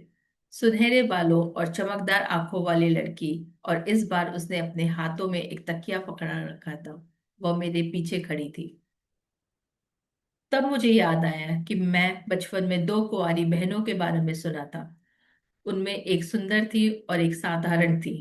वे दोनों अमीर बुजुर्ग सज्जनों को अपने बोर्डिंग हाउस में बहला फुसला कर ले जाती थीं और रात को उन लोगों का दम घुटने लगता था। वे मौतें काफी स्वाभाविक लगती थी और बरसों तक उन पर किसी को शक नहीं हुआ। दोनों में से बाद में बची हुई बहन के मरने से पहले कबूल करने से सच्चाई का खुलासा हुआ था कि तब भी किसी ने उन पर विश्वास नहीं किया था। लेकिन वह कई साल पहले की बात थी और घर बहुत पहले ही गिर चुका था। जब मैं शीशे से मुड़ा तो मेरे पीछे कोई नहीं था। फिर मैंने देखा तो वह प्रतिबिंब जा चुका था। मैं धीरे धीरे वापस बिस्तर पर गया। और मोमबत्ती को बुझा दिया। मैं सो गया और सपने देखने लगा। या मैं जाग रहा था, और क्या वास्तव में ऐसा हुआ था कि जिन महिलाओं को मैंने आईने में देखा था वह बिस्तर के पास खड़ी थी, मेरे ऊपर झुकी हुई थी, नारंगी लपटों से घिरी आंखों से मेरी ओर देख रही थी। मैंने उन लोगों को उन आंखों से चलते देखा। मैंने खुद को देखा और फिर अपने उनके होठ मेरे होठों को छू गए। इतने ठंड और इतने सूखे होठ कि मेरे शरीर से सिहरन दौड़ गई। फिर जब उनका चेहरा गायब हो गया और केवल आंखें रह गईं, तो कुछ और मुझ पर दबाव डालता रहा, कुछ नरम, भारी और निराकार, जिसने मुझे घुटन भरे आलिंगन में जकड़ रखा था। मैं अपना सिर नहीं घुमा सकता था या अपना मुंह नहीं खोल सकता था। मैं सांस नहीं ले पा रहा था। मैंने अपने हाथ ऊपर उठाए और अपने ऊपर की चीज को हल्के से पकड़ लिया। मेरे आश्चर्य का ठिकाना नहीं रहा। वह केवल एक तकिया था जो किसी तरह मेरे मुंह पर गिर गया था। प्रेत चुंबन का सपना देखते समय मेरा दम आधा घुट रहा था। मैंने तकिए को एक तरफ कर दिया।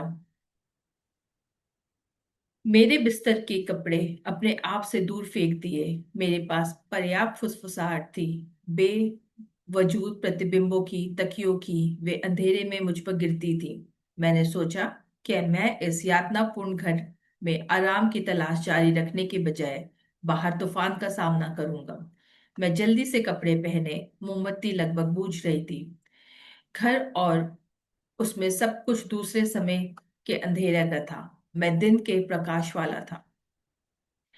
मैं जाने के लिए तैयार था। मैंने विचित्र रोकों को डिजाइन वाले लंबे दर्पण की ओर देखना टाल दिया। मोमबत्ती पकड़कर मैं सावधानी से सामने वाले कमरे में चला गया। दीवारों पर टंगी तस्वीरों में जान आ गई।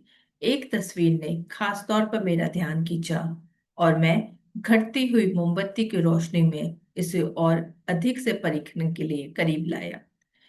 क्या यह सिर्फ मेरी कल्पना थी? यह चित्र में लड़की मेरे सपने की महिला थी, दर्पण में सुंदर पीले प्रतिबिंब वाली। क्या मैं समय में पीछे चला गया था या समय ने मुझे पकड़ लिया था? क्या यह समय है जो बीत रहा है या यह आप और मैं हैं? मैं जाने के लिए मुड़ा और मोमबत्ती आखिरी बार फड़फड़ाकर कमरे को अंधेरे में डुबाते हुए चली गई। मैं एक पल के लिए रुक गया। मैं उस घबराहट को शांत करने के लिए अपने विचारों को समेटने की कोशिश कर रहा था जो मुझ पर बरस रही थी। तभी दरवाजे पर दस्तक हुई। कौन है? मैंने पूछा। मौन, और फिर दोबारा दस्तक, और इस बार एक धीमी और मनुहार वाली आवाज। कृपया मुझे अंदर आने दे, कृपया मुझे अंदर आने दो। मैं आगे बढ़ा, दरवाजे की चिटकनी खोलकर दरवाजा खोल दिया। वह बारिश में खड़ी रही, पीली सुंदर नहीं बल्कि रक्तहीन होठों और फड़क रहे नथुनों वाली एक बुढ़िया। लेकिन उसकी आंखें कहाँ थीं? उसकी आंखें नहीं थीं। आंखें थी ही नहीं। वह हवा के झोंकों से मेरे पास से गुजरी और उसी समय मैं खुले दरवाजे का फायदा उठाकर बाहर की ओर दौड़ गया। मूसलाधार बारिश में कृतज्ञतापूर्वक दौड़ने के लिए, टपकते पेड़ों के बीच घंटों खो जाने के लिए, अपने शरीर पर जोकों से चिपके रहने पर खुश होने के लिए। जब भोर होने पर मुझे आखिर अपना रास्ता मिला तो मैं पक्षियों के कलरव कलरव बिखेरते हुए बादलों को भेदते सूरज की रोशनी में आनंदित हो गया। अगर आप अगर आप मुझसे पूछें कि वह पुराना घर अब भी है या नहीं, तो मैं आपको बता नहीं पाऊंगा। इसका सीधा सा कारण यह है कि मुझे उसकी तलाश करने की जरा से भी इच्छा नहीं है। यहाँ पे ये कहानी खत्म होती है और राइटर को ये अभी तक भी समझ में नहीं आता है कि वो जो उसने देखा, जो उसने महसूस किया, वो रियल में था कि उस घर की कहानी उसके सामने आ गई थी कि ऐसा कुछ हो सकता है। तो वहां पे दो लेडीज रहती थी और दो लेडीज लोगों को बुला करके शायद परेशान करती थी और परेशान करके उन्हें भेज देती थी। तो इस कहानी को हम अपने तरीके से फिर से लिख सकते हैं। आप अगर इसको चाहो तो इसको मोड़ सकते हैं, इसको चेंज कर सकते हैं। इन शॉर्ट घोस्ट वगैरह कुछ नहीं होता है, ये हमारी मन की मनोकामना है, हमारे मन की ही सारी बातें जो है दूसरे तरीके से आती है। मुझे पर्सनली ऐसा फील होता है कि कुछ लोग कहानियां बनाते हैं और वो कहानियां हमारे दिमाग में इस तरीके से फिट हो जाती है कि हम ऐसी किसी भी सुनसान जगह में जाते हैं तो हम सच्चाई को सोचने और समझने की जगह उन्हीं बातों को अपने दिल में दोहराते रहते हैं, तो वो हमें नाइटमेयर के हिसाब से आती है। तो ये जो राहगीर था, इसे एक नाइटमेयर आया होगा और उस नाइटमेयर के कारण उसे उन लोगों ने जो भी जंगल के या गांव में जो कहानियां करते होंगे वो इस तरीके से उसको उजागर हो गई होंगी। जगजीत सर, आपका क्या कहना है इस मामले में? नहीं, मेरे को तो लग रहा था कि ये मतलब पूरा सपना ही होगा। I was surprised at the end how it ended कि सपना नहीं था। मैंने सोचा कि पूरा ही सपना था। पर आपने सही कहा कि अपने मनोकामना अपने जो दिमाग में चल रहा है उस हिसाब से आप काफी बार चीजें इमेजिन भी कर लेते हैं। तो ये भी वही दर्शा रहा था। क्योंकि इस दुनिया में इंसानों के रहने की तो जगह है नहीं तो दूसरे वर्ल्ड से प्राणी कहाँ से आ जाएंगे? तो that is something not believable, तो इट्स नॉट पॉसिबल। तो लोगों आपस में काफी बातें करते हैं, ऐसा हुआ होगा, वो हुआ होगा, तो वो चाइनीज विस्पर की तरह ये बातें आगे बढ़ गई होंगी। तो कहीं ना कहीं वो चाइनीज विस्पर घातक भी हो सकती है, लोग परेशान भी हो सकते हैं, कुछ और उनको मेंटल या फिजिकल प्रॉब्लम भी हो जाती है, तो ये हम कभी सोचते नहीं है, बट जस्ट फॉर फन से कुछ सुना, कुछ और उसमें ऐड किया और आगे बढ़ा दिया। तो वो नाइटमेयर या फिर सपने के हिसाब से इस राहगीर के सामने आई और वो बहुत ज्यादा डर गया। तो लास्ट में उसने यही कहा है कि घर वहां था कि नहीं, कि मैं एक्चुअली गया था कि मैं वहां नहीं गया था, वो उसे खुद भी नहीं पता है। और वो जानना चाहता भी नहीं है, क्योंकि वो इतना बुरा तरीके से डर गया था कि वो जानना भी नहीं चाहता कि वहां ये एक्चुअली सच्चाई हुई उनके साथ या कि बहुत ही गलत हुआ। So this is for today. अगर आप कुछ पूछना चाहते हैं या कुछ बताना चाहते हैं तो you are most welcome, this is the time you can do it.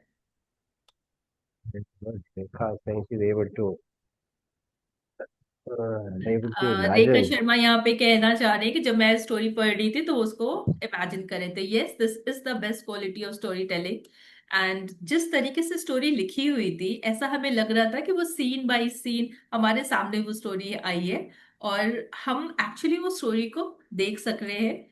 तो स्टोरी का ये एक पावर है। हम हर जगह घूमने नहीं जा सकते, टाइम कंस्ट्रेंट या कुछ और कंस्ट्रेंट होता है, तो स्टोरी जब हम पढ़ते हैं तो हमें सारी चीजें दिखती हैं, हम समझते हैं। And this is also the effect of being curious and critical and creative thinking. हम क्यूरियस होते हैं, हम और उसके बारे में जानना चाहते हैं, हम रिसर्च करते हैं, तो हम उसको क्रिटिकली सोच भी रहे हैं, समझ भी रहे हैं, और उसको स्टोरी को हम चेंज भी कर सकते हैं। That is our creative part. जब हम स्टोरी को हम किसी तरीके से चेंज करते हैं अपने रिफ्लेक्शन से, तो वो हमारी दिमाग की उपज है, और अपने दिमाग की उपज के कारण हम लोग उसको आगे बढ़ा सकते हैं। तो thank you everyone for being a patient listener. जैसे कि मैं हर समय बोलती हूँ, आप प्लीज मुझे अपने रिफ्लेक्शन लिख करके भेजिए। मैं अपना ईमेल आईडी आपको पोस्ट कर रही हूँ, आप उसको नोट कर लीजिए। और आपके स्कूल में कोई ना कोई जीएसए का टीचर कोऑर्डिनेटर होगा, सो वो टीचर कोऑर्डिनेटर के साथ भी आप भेज सकते हैं, और या तो आप मुझे आप डायरेक्टली मेरे ईमेल पे भी भेज सकते हैं अपनी रिफ्लेक्शन, अपने राइटर। और उसके बाद आपका, जैसे कि यहाँ पे हमने देखा, जॉय ऑफ लर्निंग डायरीज में हम पोस्ट करते हैं, तो आप सबके रिफ्लेक्शन भी आएंगे और आप उनको आगे अपने पेरेंट्स को, अपने फ्रेंड्स को, और लॉन्ग टर्म में अपने रिलेटिव्स को, सबको आप दिखा भी सकते हो, और थोड़ा सा आपको अच्छा भी लगेगा कि आपका रिफ्लेक्शन जो है पब्लिक है, और आपके थॉट्स पढ़ के हो सकता है दूसरे बच्चे, ये हम जैसे अडल्ट, थोड़े इंस्पायर हो, क्योंकि सबके थॉट अलग है, सबकी अंडरस्टैंडिंग अलग है, और आगे कुछ लोग इंस्पायर होंगे, तो naturally that is also wonderful thing for you all to be proud of. So मेरा ईमेल आईडी है mk@learningforward.org.in। मैंने चैट बॉक्स में डाल दिया है, प्लीज कॉपी इट एंड अपने पास सुरक्षित रखिए। Over to Jugjeev sir. Sir, आप कुछ कहना चाहेंगे? नहीं जी, thank you very much. Good news Gurgaon में तो ये है, लग रहा है कि बारिश होगी, so hopefully it will happen. Thank you. बारिश को एंजॉय करिए और एक चाय के साथ उसको कीजिए। वैसे भी लंच टाइम हो ही रहा है तो साथ में लंच भी हो सकता है। Thank you everyone for joining. See you next week. Bye bye, take care. Bye. Thank you. Thank you. Bye bye.